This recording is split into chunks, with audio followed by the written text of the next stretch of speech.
बड़ी खबर आपको बता दें, ममता बनर्जी इस वक्त नामांकन दाखिल करने के लिए पहुंची है। आपको बता दें उपचुनाव होने वाला है पश्चिम बंगाल में भवानीपुर सीट पर उपचुनाव। हालांकि भवानीपुर के अलावा और भी सीट है जहां पर उपचुनाव होने हैं, लेकिन मुख्य सीट जो है और जहां पर एक बार फिर से पश्चिम बंगाल विधानसभा चुनाव के बाद अब जो उपचुनाव में सबकी नजरें हैं वो है भवानीपुर सीट, क्योंकि यहां पर फिर से एक बार कड़ा मुकाबला देखने को मिल रहा है। क्योंकि यहां पर ममता बनर्जी उतर रही हैं और ममता वर्सेस कौन होगा इसको लेकर काफी कयास लगाए जा रहे थे।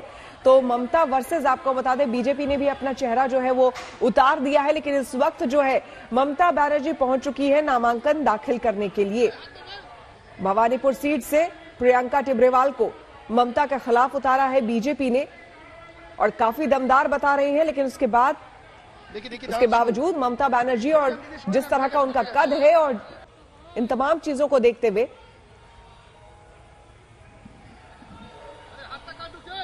ये लड़ाई होगी न्याय वर्सेस अन्याय की लड़ाई।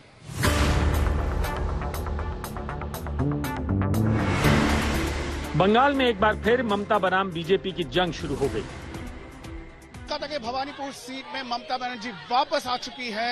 2021 के विधानसभा चुनाव में ममता बनर्जी ने यह ऐलान किया था कि वो भवानीपुर छोड़ के नंदीग्राम लड़ाई लड़ेंगी, लेकिन नंदीग्राम की उस लड़ाई में ममता बनर्जी के हार के बाद अब ममता बनर्जी को फिर से अपने भवानीपुर सीट से लड़ना पड़ रहा है। भवानीपुर छोड़ ममता बनर्जी नंदीग्राम की जंग में कूदी थी, लेकिन शुभेंदु अधिकारी से वो हार गई। इस हार की टीस रह रहकर ममता को सताती रही है। নির্বাচনে তাই আমাকে আবার দাঁড়াতে হলো এদের ষড়যন্ত্রের জন্য। বাট আমি একটা খুশি হয়েছি, আমি ভবানীপুরে আমার ঘরে আবার ফেরত আসতে পেরে।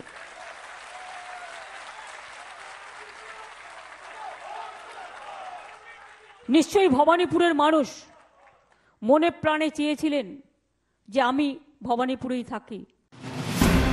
बीजेपी भवानीपुर को भी नंदीग्राम बनाने पर तुली है। पार्टी ने ममता के खिलाफ महिला उम्मीदवार प्रियंका टिब्रेवाल को उतारा। प्रियंका विधानसभा चुनाव भी लड़ चुकी हैं। पिछले चुनाव में एंटली से टीएमसी के स्वर्ण कमल साहा ने 58,000 से ज्यादा वोटों से उन्हें हराया था। चीज नहीं है कि चुनाव जीतो या ना जीतो, लेकिन बड़ी बात यह है कि मुख्यमंत्री को मैं फिर भी ये कहूंगी कि हार कर भी वो मुख्यमंत्री की कुर्सी पर बैठी रही। और दूसरी सबसे बड़ी बात यह है कि चुनाव तो बहुत बात की बात है, पहले तो मैंने मुख्यमंत्री को जो है वो कलकत्ता हाईकोर्ट में एक हार हराई है, क्योंकि वो जब लड़ाई थी तो उस लड़ाई को मैंने जीता है। जब उन्होंने कहा था कि वायलेंस नहीं हुआ, मैंने साबित किया कि वायलेंस हुआ। भवानीपुर में बीजेपी को घेरने के लिए सांसद अर्जुन सिंह के नेतृत्व में टीम बनाई गई है। और इस वक्त सीधे चलते हैं कोलकाता। हमारे संवाददाता इंद्रजीत कुंडू हमारे साथ जुड़ रहे हैं। इंद्रजीत, ममता बनर्जी नामांकन दाखिल करने के लिए पहुंची भी है और हम जानना भी चाहेंगे किस तरह का उनका बॉडी लैंग्वेज, क्योंकि बीजेपी तो ये कह रही है कि ममता बनर्जी डरी हुई है और ये बिल्कुल पश्चिम बंगाल का जब विधानसभा चुनाव हुआ था, मुख्य चुनाव, उस समय की जो स्थिति थी कुछ वैसी स्थिति अभी भी उपचुनाव में भी देखने को मिल रही है। देखिए श्वेता, स्थिति जो है वो बिल्कुल बदल चुकी है, क्योंकि 2021 का जो चुनाव था, असेंबली इलेक्शन था, वहां पे ममता बनर्जी को एक कांटे की टक्कर फेस करना पड़ा था बीजेपी से और वो जीत चुकी हैं। 200 से ज्यादा सीट के साथ ममता बनर्जी तीसरी बार मुख्यमंत्री बन चुकी है। तो इस बार परिस्थिति बिल्कुल अलग है। इस बार चैलेंज बीजेपी के लिए है। क्या वो ममता बनर्जी को सीरियसली चैलेंज कर पाएंगे भवानीपुर में? यही सबसे बड़ा सवाल था।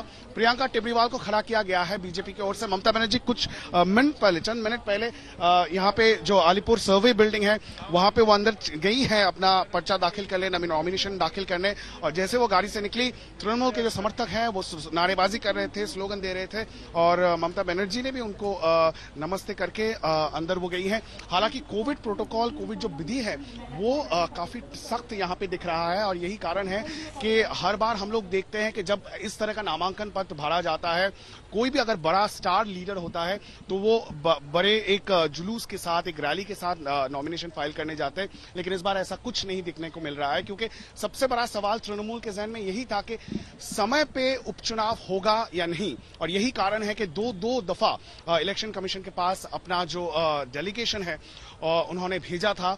तो तृणमूल के लिए एक बहुत बड़ी राहत की बात है कि उपचुनाव सिर्फ भवानीपुर के लिए घोषणा की गई है, क्योंकि अगर यहाँ पे उपचुनाव नहीं होते समय पर 6 महीने के अंदर तो ममता बनर्जी बनर्जी को अपना मुख्यमंत्री का कुर्सी गंवाना पड़ता। तो ममता बनर्जी भी अंदर गई हैं, वो अपना नॉमिनेशन फाइल करेंगी, उसके बाद बाहर आके शायद वो मीडिया से कुछ कहेंगी।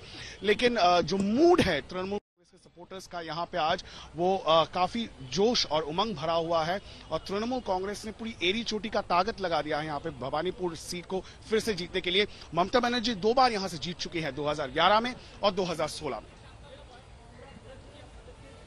बिल्कुल, आप बने रहे हमारे साथ, लेकिन क्या कुछ कहना है ममता बनर्जी की प्रतिद्वंदी प्रियंका टिब्रेवाल का, जरा ये भी सुन लेते हैं।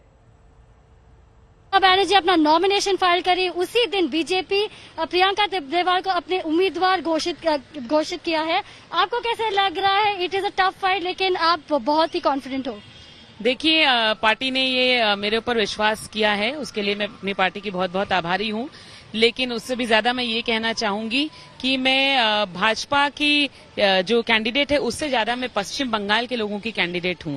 इसका कारण ये है कि आप सबने देखा है कि पिछले 5 महीनों में जो लड़ाई यहां हुई है उसमें जो लोगों ने मेरे ऊपर अपना विश्वास दिखाया है, जो शहीद परिवारों ने विश्वास दिखाया है, जिन महिलाओं का बलात्कार हुआ उन्होंने विश्वास दिखाया है, जिन लोगों को उनके घर तक पहुंचाया मैंने उन्होंने वो विश्वास दिखाया है।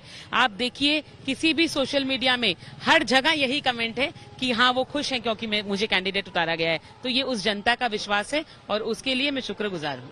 जनता का विश्वास, और हाईकोर्ट में आप जनता के लिए लड़ चुके हैं, अभी आपकी दूसरी लड़ाई है, ये लड़ाई कैसी होगी? देखिए, एक लड़ाई तो मैंने आपको लड़ करके दिखा दी कि लड़ाई लड़ने में मैं पीछे हटने वालों में से नहीं हूं, चाहे वो सरकार के विरोध में हो या किसी भी तरह हो। और वो लड़ाई लड़ करके हमने जीती है और जनता के लिए वो लड़ाई हमने जीती है, क्योंकि मैं ये कहना चाहती हूं कि मुख्यमंत्री जो है वो पूरे राज्य की मुख्यमंत्री है। वो उन लोगों की भी मुख्यमंत्री थी जिन लोगों को जान से मारा गया, वो उन औरतों की भी मुख्यमंत्री थी जिनकी इज्जत लूटी गई, बलात्कार किया गया, और वो उन लोगों की भी मुख्यमंत्री थी जिनको घरों से बेघर कर दिया गया। तो क्यों खामोश थी मुख्यमंत्री? तो आज पश्चिम बंगाल की जनता को ये तय करना है कि ये चुनाव वो सिर्फ किसी को इसलिए जिताते हैं कि वो मुख्यमंत्री बनी रह सके और इस तरह का वायलेंस चारों तरफ फैल सके, या वो उसका साथ देंगे जिसने इस लड़ाई में उनके साथ बराबर से जो खड़ा रहा और उनके लिए वो लड़ाई लड़ी।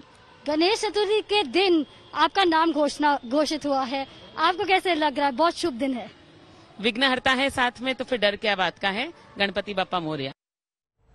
इंद्रजीत, प्रियंका कह रही है कि विघ्नहर्ता साथ में है इसलिए डरने की बात नहीं है, लेकिन ममता बनर्जी के लिए यहां पर डरने की बात जरूर होगी, क्योंकि कानूनी रूप से भी उनका हर हाल में इस सीट को जीतना बहुत जरूरी, अनिवार्य है एक तरीके से। जी हाँ, बिल्कुल, इसीलिए इसे प्रेस्टीज बैटल कहा जा रहा है, प्रेस्टीज फाइट है। ममता बनर्जी के लिए ये ममता बनर्जी की साख का सवाल है, बहुत कुछ स्टेक पर है। अगर ममता बनर्जी यहाँ पे नहीं जीतती तब उनका मुख्यमंत्री का कुर्सी बचाना बहुत मुश्किल हो जाएगा, और यही कारण है कि उनको जीतना ही है। बीजेपी के लिए अगर वो नहीं भी जीतते, क्योंकि उन्हें पता है कि ये बहुत ही एक टफ चैलेंज है।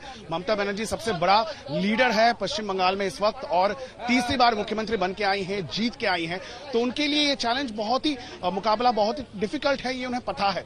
और यही कारण है कि प्रियंका टिब्रेवाल जैसे एक नया कैंडिडेट को फील्ड किया गया है। हालांकि प्रियंका इंटाली से लड़ चुकी है, लेकिन वहां पे वो हार गई थी।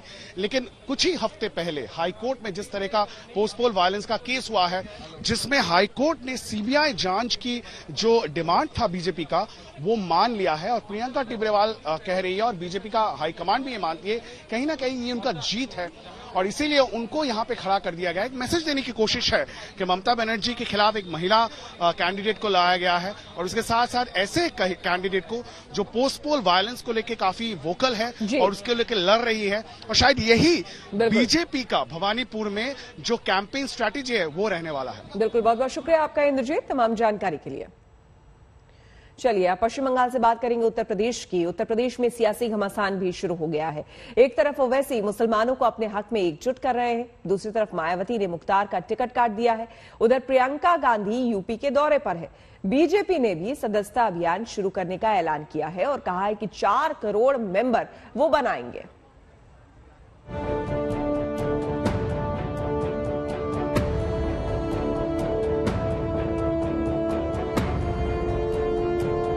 पहले पार्क, स्मारक और मूर्ति से तौबा, अब माफिया से दूरी। यूपी में इस बार बीएसपी के हाथी की चाल बदल गई है। बीएसपी सुप्रीमो मायावती ने बाहुबली नेता मुख्तार अंसारी से किनारा कर बता दिया कि इस बार न सिर्फ चुनावी रास्ते अलग होंगे बल्कि तेवर भी जुदा होंगे। मायावती ने ट्वीट किया, बीएसपी का यूपी विधानसभा में प्रयास होगा कि किसी भी बाहुबली और माफिया को पार्टी से चुनाव न लड़ाया जाए।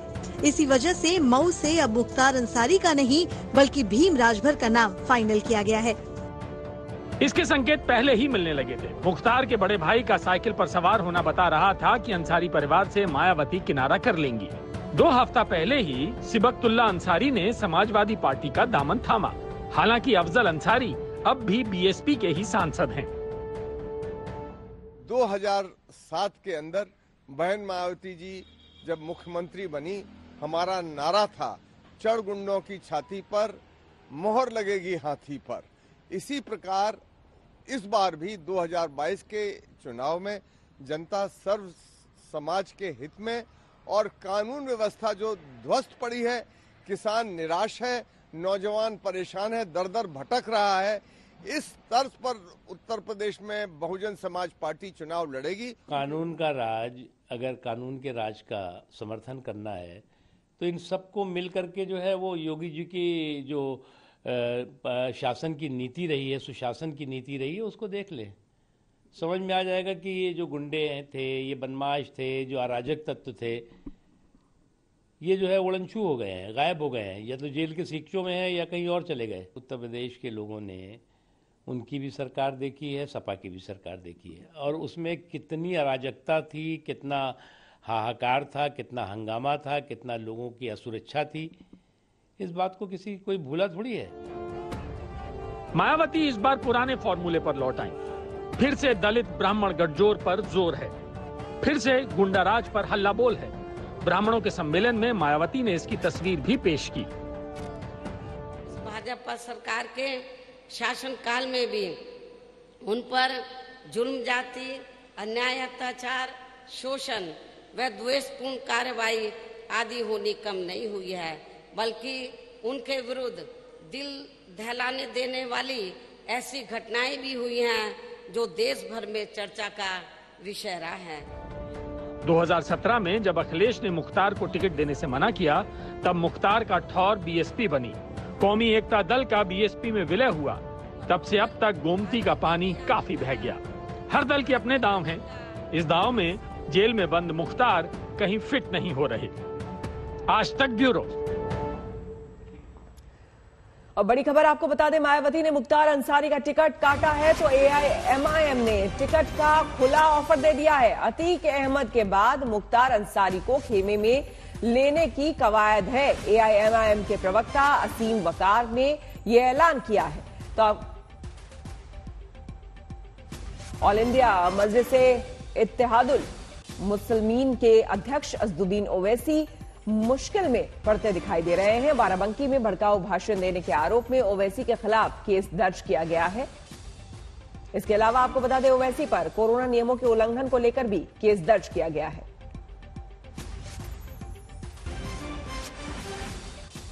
2014 से हम देख रहे हैं कि कभी मॉब लिंचिंग के नाम पर खास तौर से मुस्लिम और दलितों को निशाना बनाया जाता है। हमने देखा कि जब इखलाक को मारा गया था यही उत्तर प्रदेश में, मुझे अच्छी तरह याद है कि मैं और जनाब शौकत साहब इखलाक के घर को मिलने गए थे। मेरी आंखों में आज भी इखलाक की मां की वो मायूसी है जो इस मुल्क के सेकुलरिज्म को, इस मुल्क के संविधान को कमजोर करते हैं। इस तरह का वीडियो बनाकर ये पैगाम देना चाहते हैं खास तौर से कमजोर लोगों को, खास तौर से मुस्लिम अक़लियत को और दलितों को, कि देखो हम अब ताकत में आ चुके हैं, हम अपनी मनमानी कर सकते हैं। और यही वजह है कि जुल्म करने वालों के खिलाफ कभी कोई एक्शन नहीं लिया जाता। ये मौसमी मनोरंजन मानुस, और ऐसे मौसमी मनोरंजन मानुसों का चुनावी चौपाल पर चकल्लत चलती रहती है। इसलिए मुझे लगता है कि इसको बहुत सीरियस लें, और उत्तर प्रदेश जैसा प्रदेश जहाँ के मतदाता भी बहुत ही गंभीर और सीरियस हैं, तो ऐसे जो चुनावी चौपाल के मनोरंजन के कार्यक्रम होते हैं उस पर आनंद तो जरूर लेते हैं, लेकिन उसका जो है वो किसी तरह से सीरियस उसको नहीं लेते हैं।